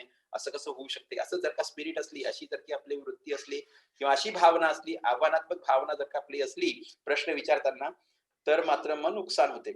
One must submit questions with great regard for the speaker and the subject matter. म्हणजे जेव्हा आपल्याला कुठला प्रश्न विचारायचा असेल, त्यावेळेस आपल्याला अतिशय आदरपूर्वक विचारला गेला पाहिजे. म्हणजे जे काही वक्ता आहेत, त्या वक्त्याचा आदर आणि जी काही विषय वस्तू चालली आहे श्रीमद भागवतमध्ये, त्या विषय वस्तू म्हणजे वक्ता आणि विषय वस्तू दोन्हींचा आदर ठेवत आपण तो प्रश्न सबमिट केला पाहिजे. म्हणजे तो त्याच्यापर्यंत पोहोचवायचा. त्याला असं आव्हानात्मक दृष्टी त्यांना विचारून असं हे करायचं नाहीये. तर सबमिट करायचा प्रश्न, की मला तुम्ही असं सांगितलं आहे, कदाचित हे बरोबर असेल, पण मी हे समजू शकत नाही. तुम्ही थोडंसं याला अजून मला डिटेलमध्ये सांगू शकता का? असं विचारलं म्हणजे आता आधी असं म्हटलेलं आहे, की ठीक आहे तुम्ही सांगितलं आहे, शास्त्रांनी म्हटलेलं आहे, म्हणजे हे बरोबरच असेल, हे योग्यच असेल आणि हे चूक असणं शक्य नाहीये. पण हे मला थोडं समजत नाहीये. तर तुम्ही सांगू शकता का? याच्यावर अजून प्रकाश टाकू शकता का? किंवा अजून थोडं एलॅबोरेट करू शकता का? थोडं अजून डिटेलमध्ये सांगू शकता का? असा हा प्रश्न विचारण्याची पद्धत असते. नाहीतर प्रश्न विचारला, "अरे तुम्ही काहीतरी सांगून राहिले, हे सगळं खोटं आहे, हे सगळं चुकीचं आहे, असं होऊच शकत नाही." असं प्रश्न विचारण्याची जी भावना तशी नसली पाहिजे. प्रश्न विचारण्याकरता पण जो आदर आहे, तो आदर त्या वक्त्याला आणि त्या विषयवस्तू जी काही भागवतमची सुरू आहे, त्याला आदर ठेवूनच तो प्रश्न विचारला गेला पाहिजे. This is also the way recommended in Bhagavad Gita. आणि भगवद्गीतेमध्ये कृष्णांनी पण ह्याच प्रकारच्या याची प्रश्न विचारण्याची जी अशी विधी आहे, याची संस्कृती केलेली आहे. One must learn the transcendental subject by submissive oral reception from the right sources. मग ते पुढे काय म्हणतात, की जे काही दिव्य विषय आहेत, जे काही आहेत म्हणजे आपल्याला जाणून घ्यायचे आहेत किंवा शिकून घ्यायचे आहेत, ते आपल्याला नम्रपणे श्रवण करूनच ते आपण जे राइट सोर्सेस म्हणजे खरे जे स्त्रोत आहे, जे खरे स्त्रोत आहेत, गुरु शिष्य परंपरेमधून आलेले जे खरे स्त्रोत आहे, त्यांच्यापासूनच आपल्याला नम्रपणे श्रवण करून ते आपल्याला ऐकून घेऊनच ते समजून घ्यायचे आणि शिकून घ्यायचे आहेत. तीच एक मेथड आहे. बाकी कुठली मेथड नाहीये. त्याच्यामुळे त्यांच्याकडनं आपल्याला श्रवण करणं आवश्यक आहे. ते पण नम्रपणे श्रवण असलं पाहिजे आणि राइट सोर्सेस म्हणजे जे गुरु शिष्य परंपरेमधून जसे आपले प्रभुपाद आहेत. प्रभुपाद गुरु शिष्य परंपरेमध्ये आहे. त्याच्यामुळे ते जे सांगून राहिले आहे तेच आपण ऐकतो आहोत. त्याच्यामुळे ही आपली म्हणजे सोर्स जो आहे तो आपला राइट आहे. राइट सोर्स आहे आपला. सोर्स आपला चुकलेला नाहीये. सोर्स आपला राइट आहे. त्याच्यामुळे त्याचे इफेक्ट ते आपल्याला मिळूनच राहिले. आपल्याला सगळ्यांना ते ऐकण्यामध्ये गोडी निर्माण होते. पुन्हा-पुन्हा ऐकायची इच्छा होते. लवकर आपण जॉइन होतो. ह्या सगळ्या म्हणजे गोडी निर्माण होऊन राहिली म्हणजे त्याचा जो इफेक्ट आहे तो राइट सोर्सचा इफेक्ट आपल्याला मिळाला आहे. म्हणजे सोर्स आपला बरोबर आहे, परफेक्ट आहे. Therefore these sages address the speaker Sutta Goswami with great respect. आणि त्याच्यामुळे ह्याचे बाकीचे जे कोणी ऋषी होते त्या सगळ्या ऋषींनी सुत गोस्वामींना आदरपूर्वक त्यांना ही विचारणा केली. जे काही विचारायचं होतं त्यांनी खूप आदरपूर्वक विचारलं. कारण त्यांनी सांगितलंय, की कधी पण चॅलेंजिंग स्पिरिट नसलं पाहिजे. आव्हानात्मक आपली भावना नसली पाहिजे कधी पण प्रश्न विचारताना. प्रश्न विचारताना दरवेळेस आपलं आदरपूर्वक आणि नम्रताने आपण त्यांना प्रश्न विचारले पाहिजे. तर तसं त्यांनी प्रश्न विचारले. ठीक आहे. आता आपण 6व्या श्लोकाकडे चाललोय. ऋषय उचुः त्वया खलु पुराणानि सेतिहासानि चानघ आख्यातान्यप्यधीतानि धर्मशास्त्राणि यान्युत. ऋषय उचुः त्वया खलु पुराणानि सेतिहासानि चानघ आख्यातान्यप्यधीतानि धर्मशास्त्राणि यान्युत. ऋषय उचुः त्वया खलु पुराणानि सेतिहासानि चानघ आख्यातान्यप्यधीतानि धर्मशास्त्राणि यान्युत. Rishayah, the sages, Uchu said, Tvaya, by you, Khalu, undoubtedly, Puranani, the supplements to the Vedas with illustrative narrations, Sa Itihasani, along with the histories, Cha and Anagha, freed from all voices, Akhyatani, explained, Api, although, Adhitani, well read, Dharma Shastrani, scriptures giving right directions to progressive life, Yani, all these, Uta said. Translation by His Divine Grace, Abhay Charanand Bhaktivedanta Swami Srila Prabhupada ki jai. अनुवाद श्रील प्रभुपाद जी के द्वारा श्रील प्रभुपाद जी की जय. The sages said, respected Sutta Goswami, you are completely free from all vice. म्हणजे ते ऋषी काय म्हणाले पुढे, आदरणीय सुत गोस्वामी, त्या सुत गोस्वामींना म्हणून राहिले, आदरणीय सुत गोस्वामी, तुम्ही सगळ्या प्रकारच्या दुर्गुणांपासून पूर्णपणे मुक्त आहात. कुठल्याच प्रकारचा दुर्गुण तुमच्यामध्ये नाही. त्याच्यामुळे सगळ्या प्रकारच्या दुर्गुणांपासून तुम्ही पूर्णपणे मुक्त आहात. You are well versed in all the scriptures famous for religious life. आणि तुम्ही पूर्णपणे निपुण आहात जे काही शास्त्र आहेत, जे की आपल्या धार्मिक जीवनाच्या बाबतीत सांगतात, त्या धार्मिक जीवनाच्या बाबतीत सांगणाऱ्या सगळ्या शास्त्रांमध्ये तुम्ही पूर्णपणे निपुण आहात. And in the Puranas and histories as वेल.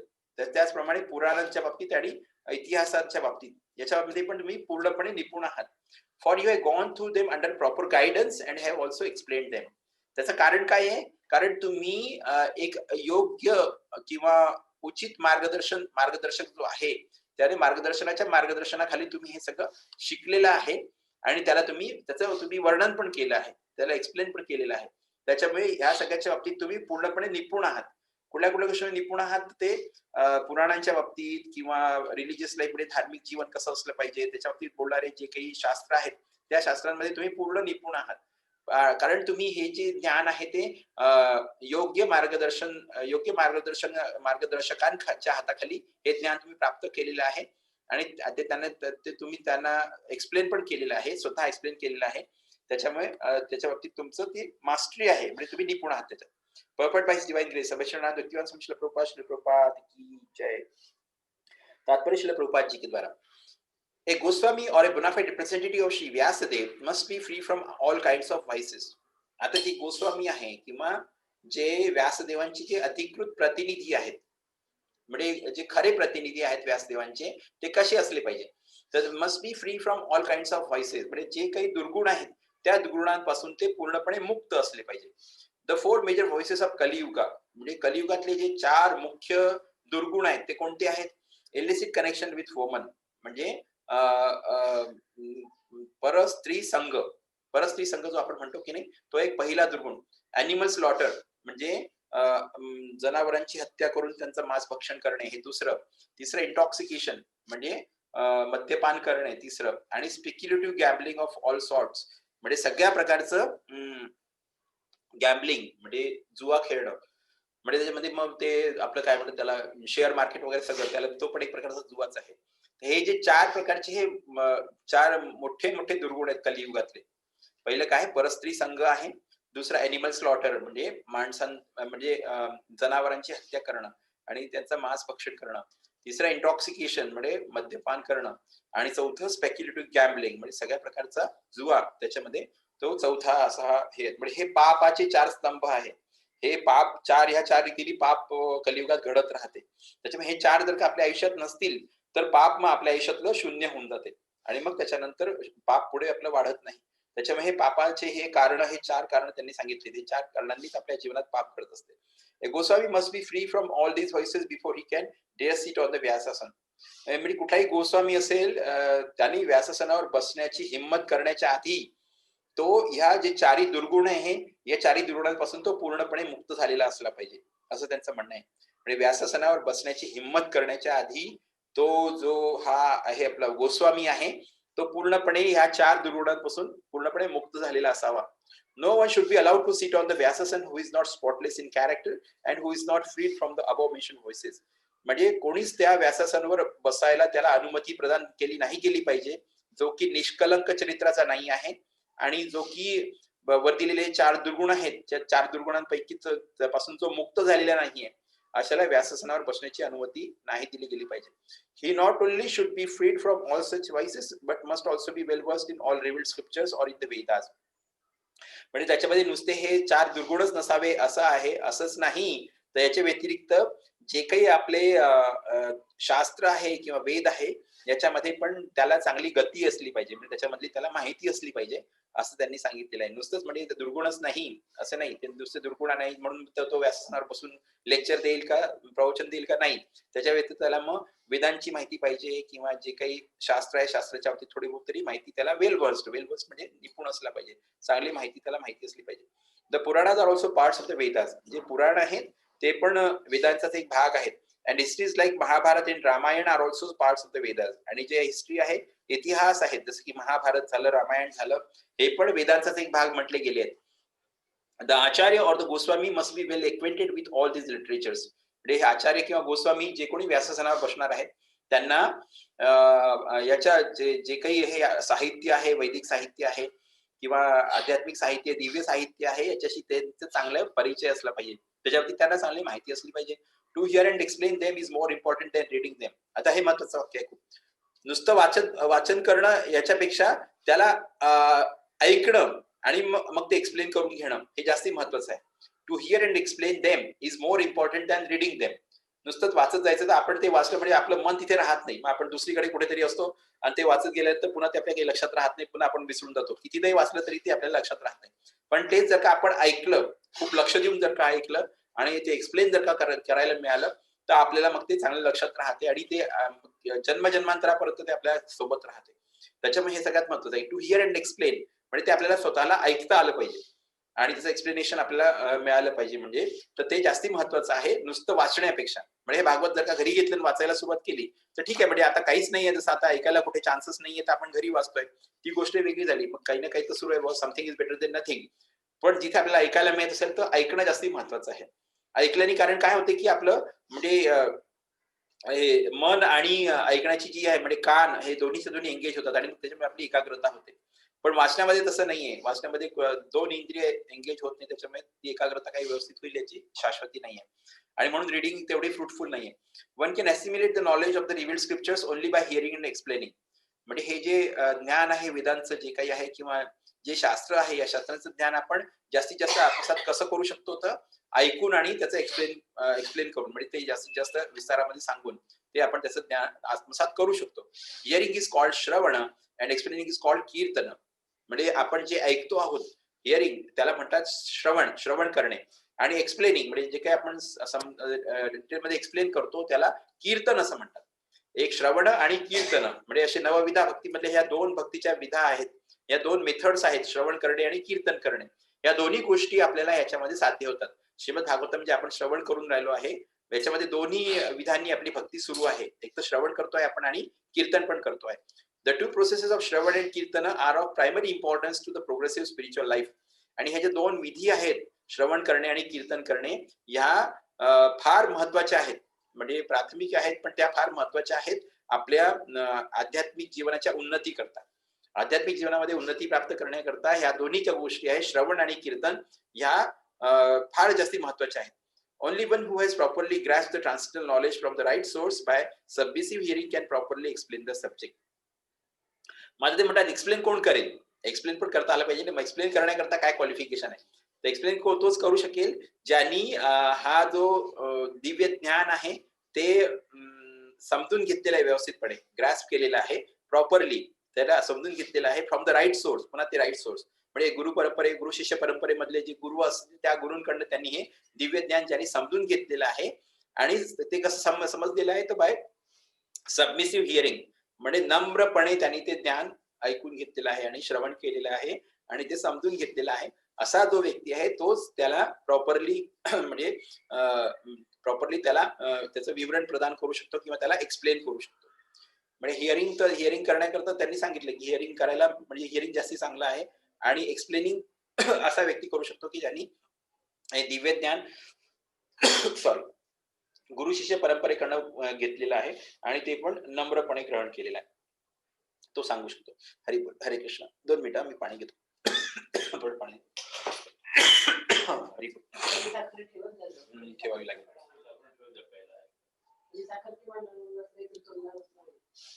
हरी बोल. आपले 9व्या भक्तींपैकी 2 भक्ती आपल्या सुरू झालेल्या आहेत त्याच्यामध्ये श्रवण आणि कीर्तन. म्हणजे आपण एक्सप्लेन पण करतो आहे म्हणजे ते एक्सप्लेन पण होऊन राहिलं आहे आणि श्रवण पण होऊन राहिलं आहे.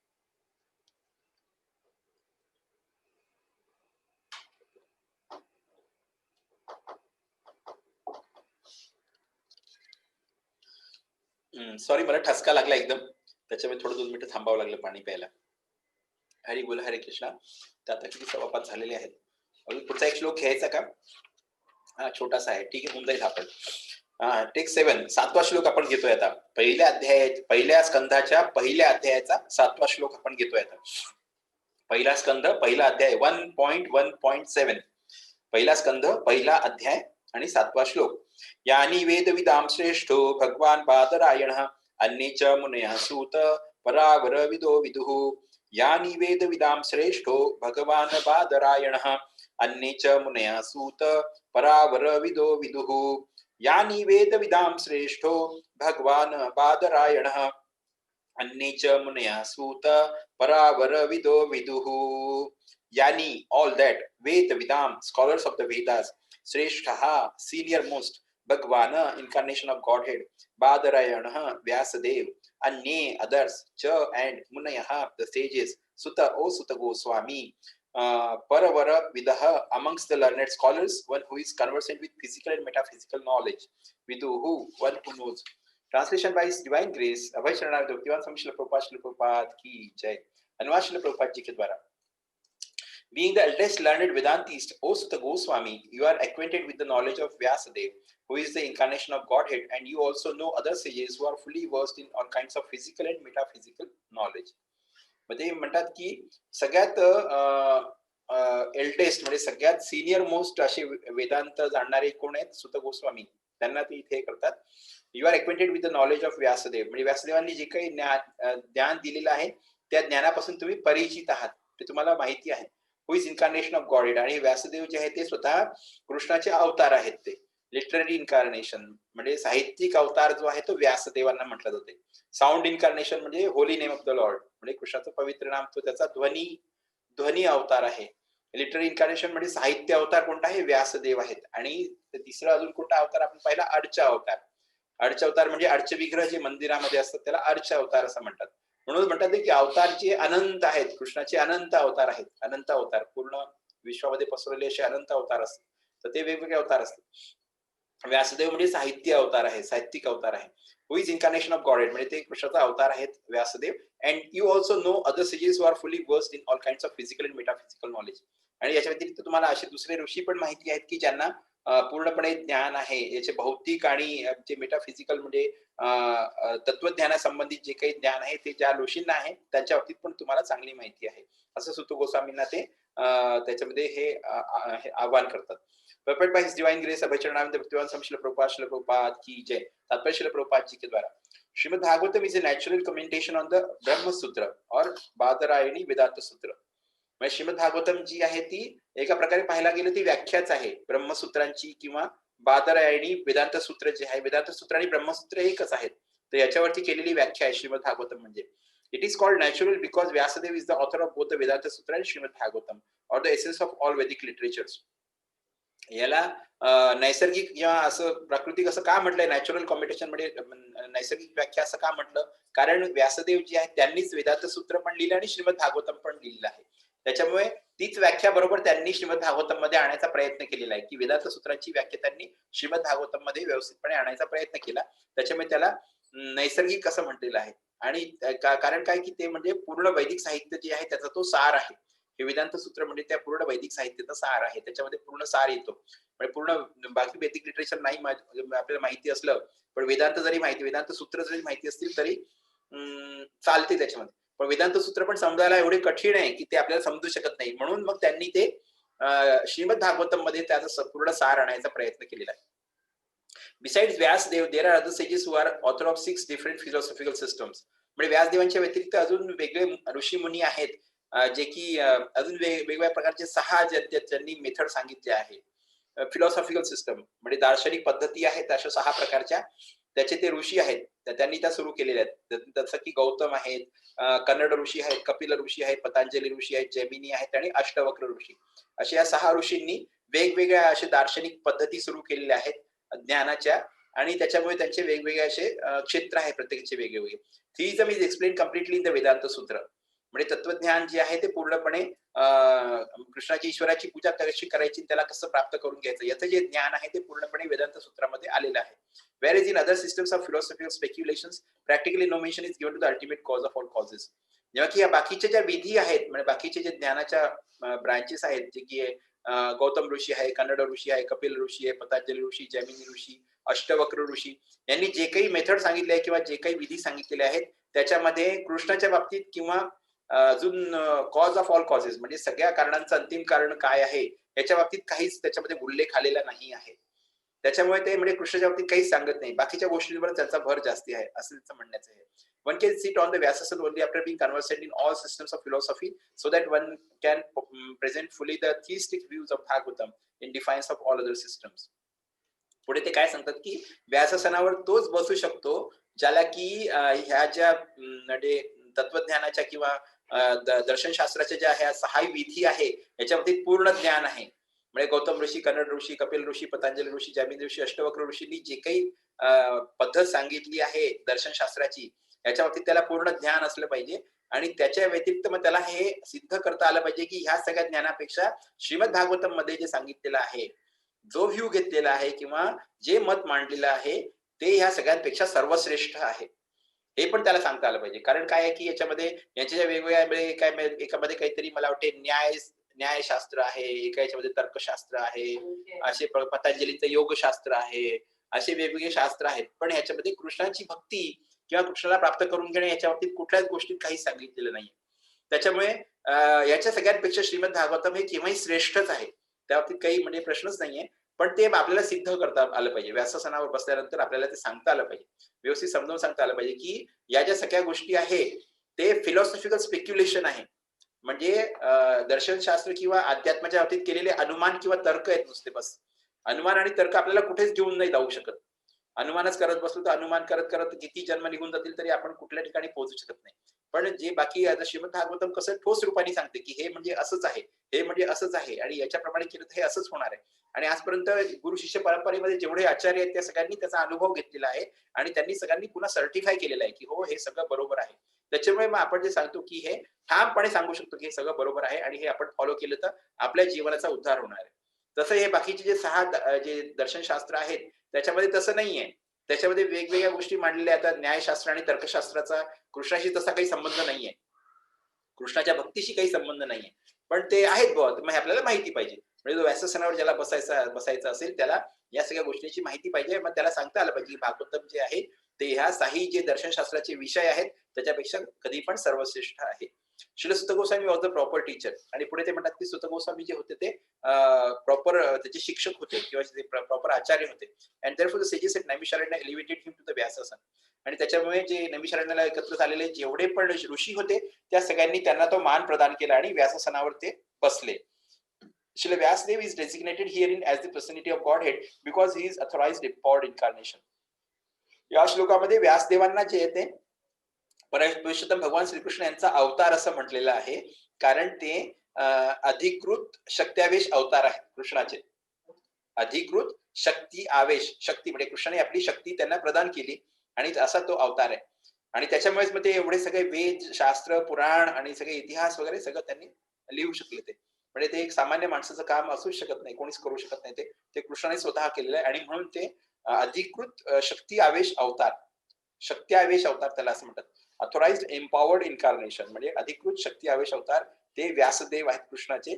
आणि त्याच्यामुळेच त्यांना परमपुरुषोत्तम भगवान असं ह्या श्लोकामध्ये म्हटलेलं आहे.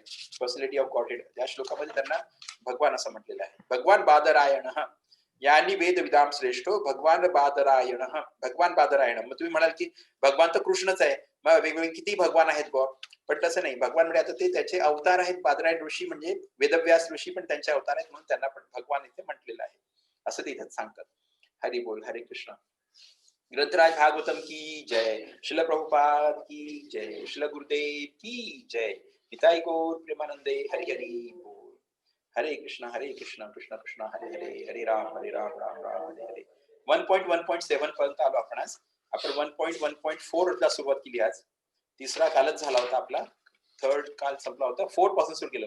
1.1.4 ते 1.1.7 म्हणजे 4, 5, 6, 7 4 श्लोक झाले आपले आज. आधी उद्या आपण आता 8वा श्लोक घेऊ. पण उद्या माझं ऑफिस आहे, उद्या गुरुवार आहे, त्याच्यामुळे उद्या नाही होणार. आपण शुक्रवारी घेऊया. आणि शुक्रवारी एकादशी आहे, मोक्षदा एकादशी. त्या दिवशी गीता जयंती पण आहे. म्हणजे गीतेचे अवतरण म्हणजे कृष्णाने भगवद्गीता त्या दिवशी सांगितलेली आहे. तर गीतेचा अवतरण दिन आहे ते. त्या दिवशी सगळ्यांनी जमलं तर एकादशीचा उपवास केलं तर फार चांगलं आहे. हा, तब्येती ज्याची परमिट करतील, तब्येत ज्याची परमिट करेल त्यांनी तो उपवास अवश्य करावा. दोन्ही वेळेस जसा आपण उपवास करतो तसा तो उपवास एकादशीचा आहे. तो गीता जयंती त्या दिवशी आहे, गीतेचं अवतरण झालेलं आहे. हरी बोल, हरे कृष्ण.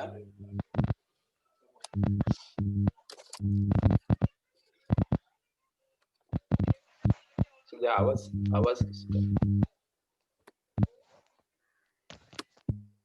हरे कृष्ण. तर आता आपण अटेंडन्स करून घेऊया. अटेंडन्स मध्ये सगळ्यात पहिले अनामिका देशमुख, अनु हे अनु आदिलाबादून आमची बहीण आहे, तिने जॉईन केलेला आहे. हरे कृष्णा. सगळ्यात पहिल्यांदा आल्या ह्या. आपण ह्यांना स्वागत करूया 3दा हरे कृष्ण मंत्र म्हणून. हरे कृष्णा कृष्णा कृष्णा हरे हरे, हरे राम राम राम हरे हरे, हरे कृष्णा कृष्णा कृष्णा हरे हरे, हरे राम राम राम हरे हरे, हरे राम राम हरे राम कृष्णा कृष्ण कृष्ण हरे हरे, हरे राम राम राम हरे हरे. हरे राम राम राम हरे हरे. अनामिका माताजींचं आम्ही स्वागत करतो. त्यांनी असंच रोजच्या रोज येऊन इथे भागवतम ऐकावं आणि आपल्या जीवनाचं कल्याण करून घ्यावं, कारण हे खूप चांगलं आहे. श्रवण कीर्तन आहे आपलं, श्रवण कीर्तनाचा आपला उपक्रम आहे आणि जे त्याच्यात सांगितलेलं आहे तसंच्या तसं सांगत असतो. त्याच्यामुळे माझ्याकडनं मी काही त्याच्यात जोडत नाही किंवा कमी पण करत नाही. आपल्याला तसंच्या तसं सांगायचं असतं, तर सगळ्यांनी त्याचा लाभ घ्यावा. त्याच्यानंतर अंजली माताजी आहेत, अंजली मेरुणकर माताजी आहेत इंदोरहून, अश्विनी खोत माताजी खंडव्याहून आहेत, लता चांदोडकर माताजी इंदोरहून आहेत, माधुरी कुलकर्णी माताजी आहेत त्या बऱ्हाणपूरहून आहेत, आणि स्वप्ना देशपांडे माताजी पुण्याहून आहेत. आणि इकडे अरविंद संगोई, अनिता संगोई आणि अपर्णा संगोई तिघे जण बसलेले आहेत. अशी सगळ्यांना आपण हे नावं सांगितले. कृष्णापर्यंत नावं गेले नाही, वैशाली मामी गेल्या वाटते, गेल्या असतील. तर अशा प्रकारे आपलं अटेंडन्स हे झालेलं आहे. तर आता याच्यानंतर आपण हे अनामिका देशमुख आहेत, त्या माताजींचे सासरे मला वाटते काहीतरी 2 दिवसापूर्वी वारले आहेत, चुलत सासरे. तर त्यांच्याकरता आपण हरिकृष्ण महामंत्र म्हणूया, की त्यांना चांगली, त्यांचा जो पुढचा प्रवास आहे त्यांचा पुढचा प्रवास चांगला होऊ द्या आणि लवकरात लवकर त्यांना कृष्णाची भक्ती मिळो, याच्याकरता आपण कृष्णाकडे विनंती करूया. आणि तसं आपण हरिकृष्ण महामंत्र 3दा हरिकृष्ण महामंत्र म्हणूया. हरे कृष्णा कृष्णा कृष्ण कृष्ण हरे हरे, हरे राम राम राम हरे हरे, हरे कृष्ण कृष्ण कृष्ण हरे हरे, हरे राम राम राम हरे हरे, हरे कृष्ण कृष्ण हरे हरे, हरे राम राम राम हरे हरे. राम हरे हरे. जय श्री गुरुदेव की जय. निताई गौर प्रेमानंद. हरि हरि बोल. हरे कृष्ण कृष्ण हरे. कसं आहे, आपण कृष्णाचं वाचतो आहे त्याच्यामुळे इट मेक्स अ डिफरन्स ना. आपण प्रयत्न करतो आहोत की आपण जे काही जेवढं जे आहे सांगितलं भागवतम मध्ये, त्या भागवताच्या प्रमाणे जगण्याचा किंवा त्याच्याप्रमाणे आपलं जीवन बनवण्याचा आपण प्रयत्न करतो आहोत. तर आपल्यामध्ये खूप काही शक्ती आहे आणि आपल्या यांनी खूप काही होणार आहे असं नाहीये, पण आपण चांगलं चिंतन करू शकतो त्यांच्याकरता, की ठीक आहे ज्यांनी शरीर सोडलेलं आहे तर त्यांना सगळ्यात त्यांचा जो काही पुढचा प्रवास आहे तो प्रवास त्यांचा चांगला व्हावा आणि लवकरात लवकर त्यांना कृष्ण भक्ती प्राप्त व्हावी, याच्याकरता आपण कृष्णाच्या चरणी प्रार्थना करून राहिलो. ब्लेसिंग्स पण नाही म्हणतो, आपण प्रार्थना करतो कृष्णाच्या चरणी की त्यांना चांगली गती प्रदान करा म्हणून. हे आपण त्याच्याकरता करतो आहे. हरी बोल. हरे कृष्ण. अजून काही अनाउन्समेंट वगैरे कोणाला काही करायची असेल किंवा कोणाला काही सुचवायचं असेल, समजा काही प्रश्न असतील कोणाचे, काही हरी बोल काही प्रश्न विचारायचे असतील तर मी सध्या म्यूट केलं आहे. कोणाला काही विचारायचं असेल तर अनम्यूट करू शकता आणि विचारता येईल काही प्रश्न वगैरे असेल तर. हरी बोल. हरे कृष्णा.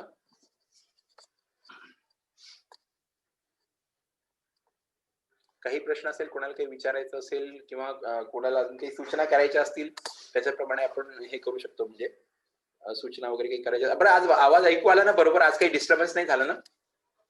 एकदम क्लियर होता आवाज. आज क्लियर होता आवाज. तो अपन फिर ऐसा करेंगे, नरसिंहदेव भगवान का ग्लोरिफिकेशन करेंगे. सुरुवात करायच्या आधी आपण नरसिंहदेवांना ग्लोरिफाय करत जाऊ. म्हणजे असं सगळ्यांना छानपैकी ऐकू द्या आणि कोणाच्या ह्याच्यात विघ्न नका येऊ द्या. म्हणजे सगळ्यांना चांगली भक्ती छानपैकी करता येईल. हरी बोल. हरे कृष्ण. हरे कृष्ण. हरे कृष्ण. ठीक आहे, मग बंद करायचं का आपण? हरी बोल. हरे कृष्ण. ठीक आहे, बंद करूया. आता आपण वैष्णव प्रणाम मंत्र घेऊया. म्हणजे याच्यामध्ये आपण सगळे वैष्णव जे आहेत त्या सगळ्या वैष्णवांची याच्यामध्ये हे माफी मागितलेली असते की जे काही माझ्या चुका घडल्या असतील त्या चुकांकरता हे करा म्हणून.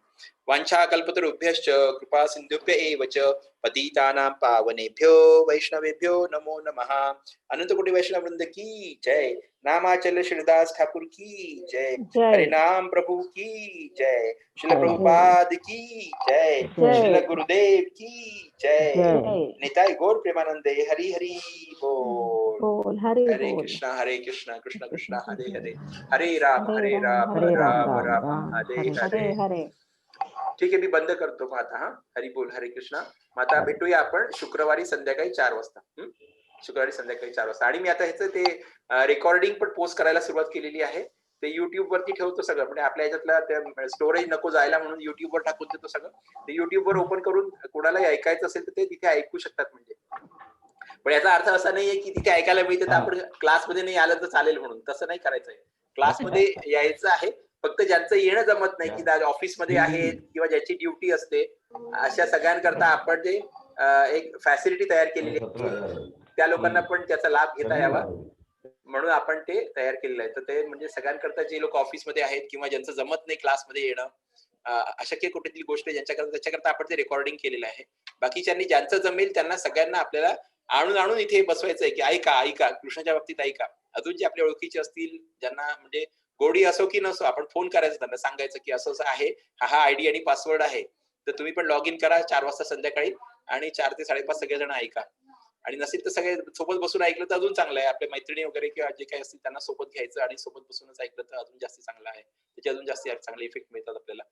तर हे असं आपल्याला सगळ्यात जास्तीत जास्त प्रचार ह्याचा करायचा आहे. प्रचार थांबायचा नाहीये. कारण प्रचार हाच सार आहे. कृष्णाने सांगितले, चैतन्य महाप्रभूंनी पण सांगितलेलं आहे की हे सगळे पतित जीव आहेत, हे सगळे त्रास म्हणजे कष्ट भोगून राहिले आहे. त्यांना माहिती नाही की कष्टाचं निरसन कसं होईल, हे पण त्यांना माहिती नाही. अज्ञानी आहेत सगळे. पण आपल्याला हे ज्ञान प्राप्त झालेलं आहे चैतन्य महाप्रभूंच्या कृपेमुळे.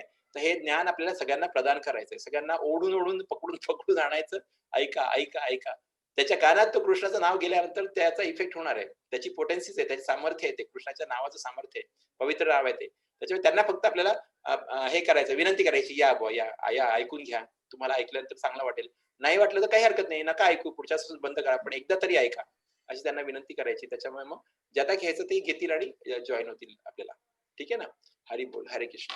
तर मी आता हे बंद करतोय. भेटू आपण परवा संध्याकाळी 4 वाजता. हरी बोल, हरे कृष्ण कृष्ण